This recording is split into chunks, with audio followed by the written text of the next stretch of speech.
Hello students, आज के इस वीडियो लेक्चर में हम 11 प्रैक्टिकल प्रॉब्लम्स हम करेंगे जो आपके अकाउंट ऑफ अ स्कूल यहाँ पे दिया हुआ है। यहाँ पे from the following balance sheet and receipts and payments account, यहाँ पे बैलेंस शीट दी हुई है आपको, opening balance sheet and receipts and payments account दिया है न्यू इंग्लिश स्कूल बर्शी का। यहाँ पे आपको क्या प्रिपेयर करना है, income and expenditure account prepare करना है सरप्लस या डेफिसिट फाइंड आउट करने के लिए ईयर एंडिंग 31 मार्च 2020 का, end balance sheet as on that date, मतलब आपको 31 मार्च 2020 की बैलेंस शीट भी प्रिपेयर करनी है। तो सबसे पहले हम बैलेंस शीट ओपनिंग बैलेंसेस को रीड कर लेते हैं। यहाँ पे जो लायबिलिटीज के अंडर में कैपिटल फंड दिया हुआ है 6,43,000, ये हम जो बैलेंस शीट बनाएंगे 2020 की, तो उसमें भी हम कैपिटल फंड इनर कॉलम में लिख लेंगे, क्योंकि इसके ऊपर बाद में हमें जो सरप्लस है या कोई अमाउंट कैपिटलाइज हुआ है तो उसका इफेक्ट हमको शो करना है। फिर एसेट साइड में आते हैं तो यहाँ पे cash in hand and cash at bank हमारी यूज का नहीं है, ये ओपनिंग बैलेंसेस हम नहीं लेते हैं, राइट। फिर उसके बाद में ये जो बिल्डिंग अमाउंट दिया है 4,50,000, इसको एसेट्स में लिख लेंगे हम।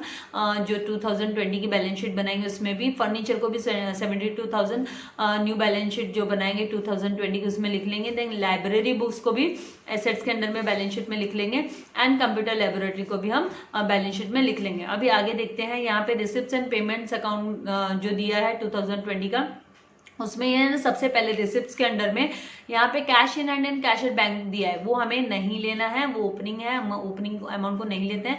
देन ट्यूशन फीस हमको दिया है, इनकम के अंडर में लिखेंगे, टर्म फीस इनकम के अंडर में लिखेंगे, एडमिशन फीस इनकम के अंडर में लिखेंगे, डोनेशन, और डोनेशन को यहाँ में ब्रैकेट में ही बोल दिया कैपिटल, कैपिटल मतलब आपको कैपिटलाइज करना है। तो अब इस केस में आपको इसको इनकम के अंडर में लिखने की जरूरत नहीं है, आप इसको डायरेक्टली कैपिटलाइज कर सकते हो, ठीक है।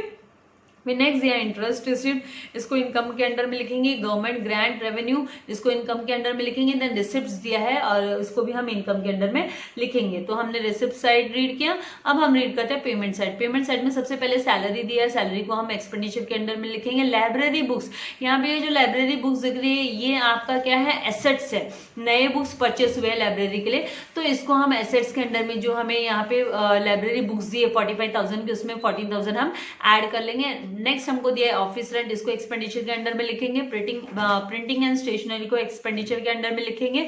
सन्ड्री एक्सपेंसेस एक्सपेंडिचर के अंडर में आएगा। इंश्योरेंस एक्सपेंडिचर के अंडर में आएगा।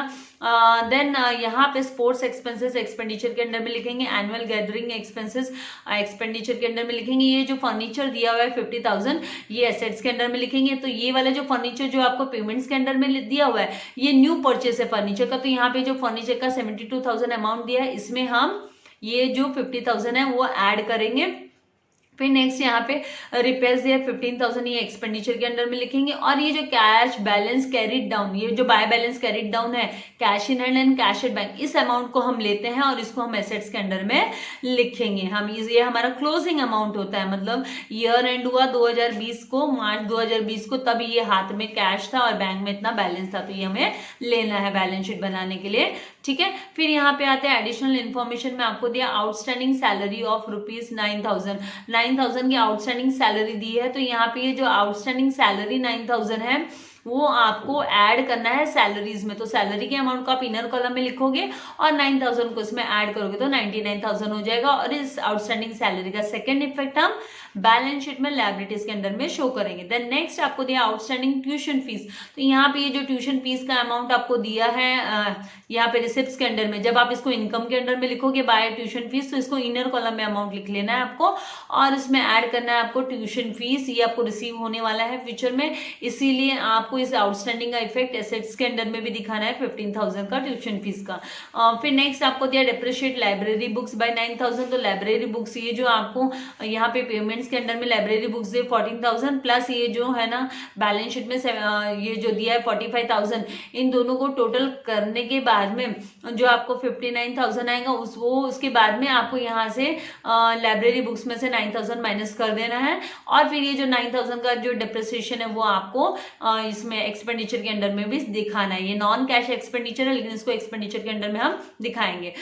देन यहाँ पे फर्नीचर दिया है बाय 10,000, ये भी डिप्रिशिएट करना है फर्नीचर। तो पहले ये जो आपको पेमेंट के अंडर में 50,000 दिया है, इसको आप है ना न्यू फर्नीचर करके ऐड करोगे, ऐड परचेसेस करके 72,000 में 10,000 को, तो 82,000 जो आपका यहाँ पे ये जो फर्नीचर 50,000 प्लस यहाँ पे जो 72,000 दिया है, राइट, तो आपका 1,12,000 जो सॉरी फर्नीचर का टोटल आएगा। फिर उसमें से आपको 10,000 माइनस कर देना है डेप्रिसिएशन, और इस डेप्रिसिएशन का इफेक्ट आपको इसमें एक्सपेंडिचर के अंडर में भी नॉन कैश एक्सपेंडिचर करके आपको दिखाना है कि टू डेप्रिसिएशन ऑन फर्नीचर करके 10,000। तो इसमें सबसे पहले हमें ना बैलेंस शीट के जो ओपनिंग अमाउंट्स हैं, जो हमें बिल्डिंग, फर्नीचर, लाइब्रेरी, बुक्स, वो सब चीज़ वो ले लेते हैं। तो यहाँ पे एसेट्स में पहले हम लाइब्रेरी में जो कैपिटल फंड दिया है पहले वो लिख लेते हैं, और इसको हम इनर कॉलम में कैपिटल फंड, ये हम ओपनिंग बैलेंस ले रहे हैं क्योंकि यहाँ पे बैलेंस शीट हमको दी है और सबसे टॉप में दी है। तो सबसे पहले हम बैलेंस शीट की जो अमाउंट हमको जो भी रिक्वायर्ड अमाउंट्स है वो ले लेते हैं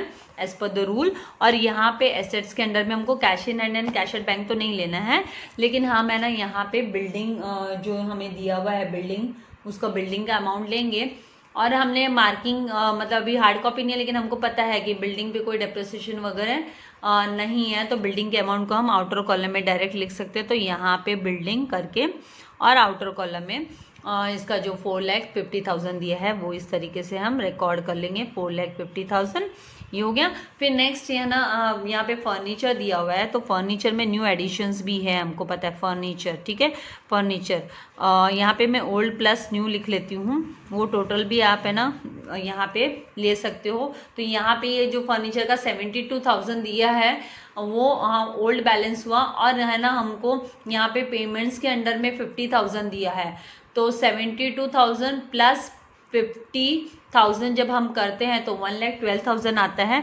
इसका रीज़न है मेरा लेने का कि जैसे मैंने आपको बोला थोड़ा सा पेज सेव वाला, कि यहाँ पे फिर वही फॉर्मेट पहले से रेडी वाला, तो यहाँ पे 1,12,000 हमने total old plus new furniture का टोटल ले लिया हमने, क्योंकि नया फर्नीचर है वो पेमेंट्स के अंडर में है, एंड जो पुराना फर्नीचर है वो हमें बैलेंस शीट में दिया हुआ है। तो 72,000 प्लस मैंने 50,000 कर लिया, तो यहाँ पे 1,12,000 है ना जो फर्नीचर का अमाउंट रह गया, और इस पे डेप्रिसिएशन आने वाला है, इसलिए मैंने एक लाइन भी इसकी लीव कर दी है। फिर उसके बाद में नेक्स्ट अमाउंट है हमारे पास लाइब्रेरी बुक्स का। तो लाइब्रेरी बुक्स में भी लाइब्रेरी बुक्स, यहाँ पे लाइब्रेरी बुक्स में भी मैं ओल्ड प्लस न्यू कर लेती हूँ, ओल्ड प्लस न्यू, तो इनका टोटल हम ले सकते हैं ओल्ड प्लस न्यू हमें परचेसेस के अंडर में दिया हुआ है 14,000, एंड जो ओल्ड है वो हमारा यहाँ पे जो बैलेंस शीट बनी हुई है उसमें हमको दिया हुआ है। तो 45,000 प्लस मैं जब भी 14,000 करती हूँ, राइट, तो मेरा 59,000 आता है। तो यहाँ पे मैं 59,000 ले लेती हूँ, टोटल ले लिया मैंने। फिर मुझे पता है इस पे डेप्रिसिएशन इसलिए लाइन लीव कर दी है, ठीक है।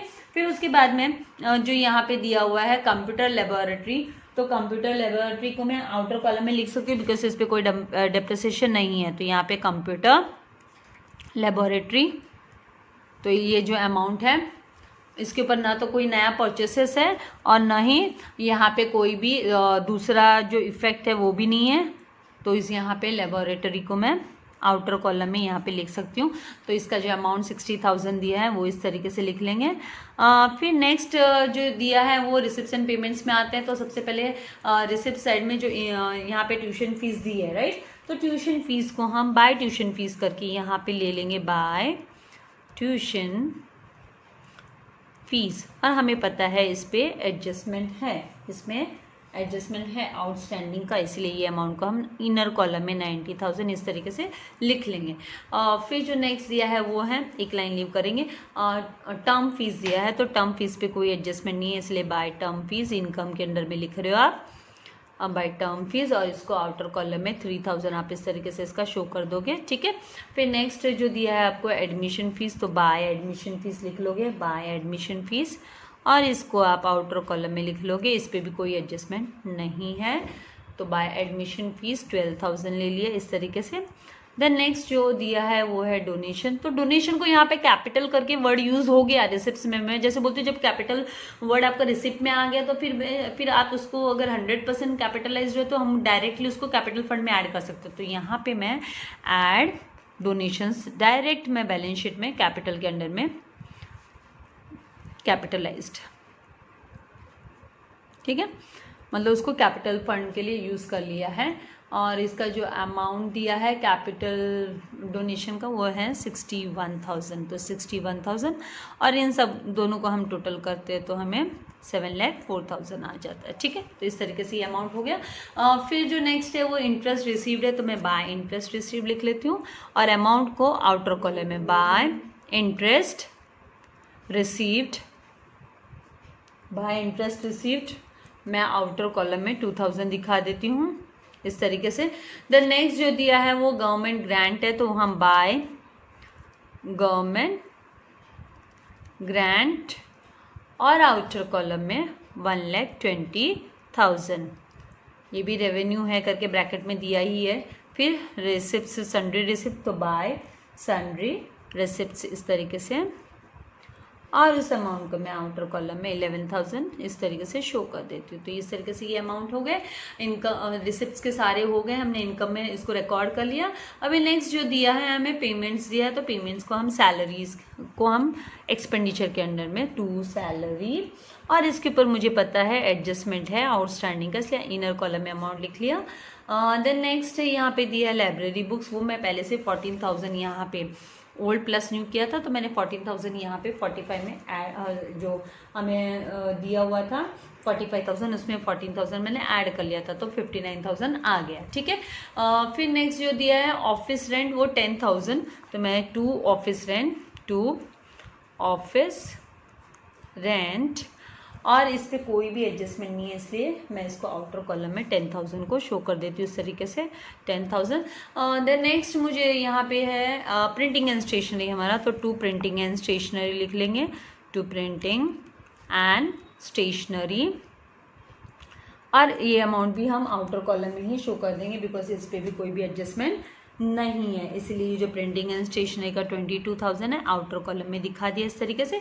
देन द नेक्स्ट जो दिया है वो है सन्ड्री एक्सपेंसेस, तो टू सन्ड्री एक्सपेंसेस इस तरीके से, तो यहाँ पे हम सन्ड्री एक्सपेंसेस को 12,000 को रिकॉर्ड कर लेंगे। फिर नेक्स्ट जो दिया है वो है इंश्योरेंस का, तो टू इंश्योरेंस लिख लेंगे, ये भी है ना एक्सपेंडिचर ही हुआ, तो टू इंश्योरेंस 10,200 इस तरीके से रिकॉर्ड कर लिया। फिर जो नेक्स्ट हमको दिया स्पोर्ट एक्सपेंसेस, तो टू स्पोर्ट एक्सपेंसेस, और यहाँ पे फिर इसको 8,000 रिकॉर्ड कर लिया हमने। फिर हमको दिया है टू एनुअल गैदरिंग एक्सपेंसेस, तो टू एनुअल गैदरिंग, ये भी एक्सपेंसेस ही है, एक्सपेंसेस हमने रिकॉर्ड कर लिया 9,000। फिर जो नेक्स्ट दिया है वो फर्नीचर दिया है, तो फर्नीचर का हमने यहाँ पे ऑलरेडी टोटल कर लिया। ओल्ड फर्नीचर 50,000, ओल्ड फर्नीचर जो हमको दिया हुआ था वो 72,000 और ये 50,000 हमारा न्यू फर्नीचर, तो 1,12,000 हो गया। ठीक है, फिर उसके बाद में जो दिया है रिपेयर्स, तो रिपेयर्स को हमको लेना है एक्सपेंडिचर के अंडर में, तो टू रिपेयर्स करके मैं एक्सपेंडिचर के अंडर में इसको लिख देती हूँ 15,000।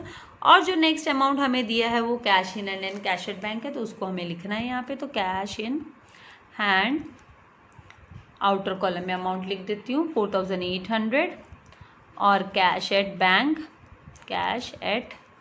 बैंक अमाउंट लिख देंगे 70,000।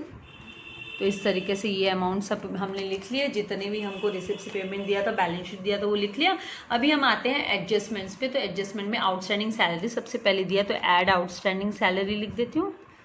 हम आउटस्टैंडिंग होते हैं उसको ऐड करते हैं, प्रीपेड होता है उसको माइनस करते हैं, तो यहाँ पे ऐड है तो हमने आउटस्टैंडिंग है तो हमने ऐड किया, आउटर कॉलम में 99,000, और इस 9,000 का सेकेंड इफेक्ट लायबिलिटीज के अंदर में, ये हमारा क्या है एक्सपेंडिचर्स है, तो आउटस्टैंडिंग एक्सपेंडिचर्स होते हैं, मतलब हमको देने पड़ेंगे फ्यूचर में, राइट, खर्चे हैं हमारे, तो हम इसको लायबिलिटीज में रिकॉर्ड करेंगे, आउटर कॉलम में लिख लेते हैं 9,000। और फिर आउटस्टैंडिंग ट्यूशन फीस बोला है 15,000, तो यहाँ पे add outstanding tuition fees outstanding है, बकाया है, राइट, तो इसको 15,000 को यहाँ पे इस तरीके से, तो ये आउटर कॉलम में 1,05,000 अमाउंट हमको लिखना है, 1,05,000, तो इस तरीके से ये आ गया। अब ये 15,000 का सेकंड, ये हमारी इनकम है, आउटस्टैंडिंग इनकम है तो आउटस्टैंडिंग इनकम जो होती है वो एसेट्स के अंडर में जाती है, राइट। हमको रिसीव होने वाली है, तो हम यहाँ पे आउटस्टैंडिंग ट्यूशन फीस करके हम रिकॉर्ड करेंगे ट्यूशन फीस। और यहाँ पे क्योंकि यहाँ पे ये स्कूल का not for profit concern school का पूरा रिसिप्शन पेमेंट से, तो यहाँ पे सब्सक्रिप्शन की बात नहीं आती, यहाँ पे ट्यूशन फीस हुई, एडमिशन फीस हुई, उन सब की बात आती है, राइट। तो यहाँ पे हम 15,000 आउटर कॉलम में लिख देंगे आउटस्टैंडिंग सब्सक्रिप्शन करके। तो इस तरीके से ये हुआ। देन नेक्स्ट आपको बोला है डेप्रिशिएट लाइब्रेरी बाय 9,000, तो माइनस डेप्रिसिएशन, और आपको बाय 9,000 मतलब 9,000 आपको डेप्रिशिएट करना है, तो माइनस करना है, तो 9,000 आप माइनस करोगे, आउटर कॉलम में आपका 50,000 जाएगा। और इस 9,000 का इफेक्ट आपको डेप्रिसिएशन का कहाँ पे दिखाना है, इसको आपको एक्सपेंडिचर के अंडर में to depreciation on library books. पुरानी हो जाती है, ओल्ड हो जाती है, तो बुक्स निकालने पड़ते हैं हमको, उसमें डेप्रिसिएशन चार्ज करना पड़ता है, फिक्स्ड एसेट्स में हमें पता है, राइट। 9,000 इस तरीके से रिकॉर्ड कर लिया। और फर्नीचर को भी 10,000 से डेप्रिशिएट करने बोला, तो माइनस डेप्रिसिएशन आपको उसका कैलकुलेट करना है, राइट। तो आप यहाँ पे